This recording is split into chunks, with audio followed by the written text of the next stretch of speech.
اور وہ ماں باپ بھی جو اپنی زندگی میں بیٹوں کو سب کچھ دے کے چلے جاتے ہیں اور بیٹیوں کو محروم کرتے ہیں. ہمارے پاس تو لوگ آتے ہیں, ہم ان کو کہتے ہیں تمہارے ماں باپ دوزخ میں جل رہے ہوں گے, اب بھی ٹائم ہے کہ ان کی وصیت بدل دو. قرآن میں بھی ہے کہ اگر کوئی غلط وصیت کر کے جاتا ہے وصیت بدلو, اس کو عذاب سے بچاؤ.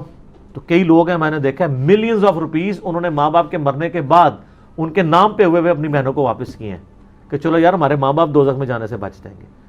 اگر آپ کے ماں باپ کی محبت آپ کے دل میں ہے نا, تو خدا کے لیے اگر آپ یہ نہ کہیں کہ میرے ماں باپ دے گئے ہیں تو وہ جانے اور ان کا کام, یار وہ آپ کو دے کے گئے, آپ کے ساتھ نیکی کر کے گئے, اور آپ ان کے ساتھ یہ بھی نیکی کرنے کے لیے تیار نہیں ہے کہ جو مال انہوں نے کمایا تھا وہ ان کو دوزخ سے رہائی سے عطا کرنے کے لیے آپ ان کے لیے خرچ کر دیں جو آپ نے نہیں کمایا ہوا. تو کتنے بڑے ناہنجار اولاد ہیں آپ. سنن ابن ماجہ کی حدیث ہے, تو اور تیرا مال تیرے باپ کا ہے. بہت بڑی بات ہے. ماں باپ بغیر اجازت کے بھی اپنے اولاد کے مال میں سے لے سکتے ہیں, یہ ذہن میں رکھیے گا, بڑا حق ہے. اور آپ لوگ یہ کام کر رہے ہیں, اور جو ماں باپ کر رہے ہیں خدا کے لیے ان کے پاؤں پکڑنے پڑتے ہیں, پاؤں پکڑے, ان کو کہیں کہ خدا کے لیے بہنوں کو اس طرح نہ کیا کریں.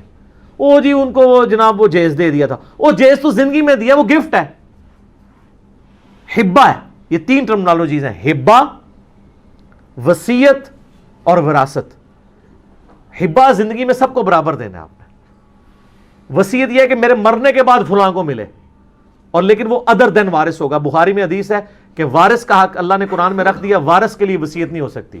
ہوتا آپ کا منہ والا بیٹا یا کوئی بھتیجا جس نے آپ کو بڑھاپے میں سنبھالا ہے تو آپ اس کو کریں, یا آپ کا پوتا ہے جس کا باپ مر چکا ہے آپ کی زندگی میں, آپ اس کو چاہتے ہیں اس کو وراثت تو نہیں ملے گی, میں وصیت میں سے اس کو 1/3 مال بھی آپ دے سکتے ہیں.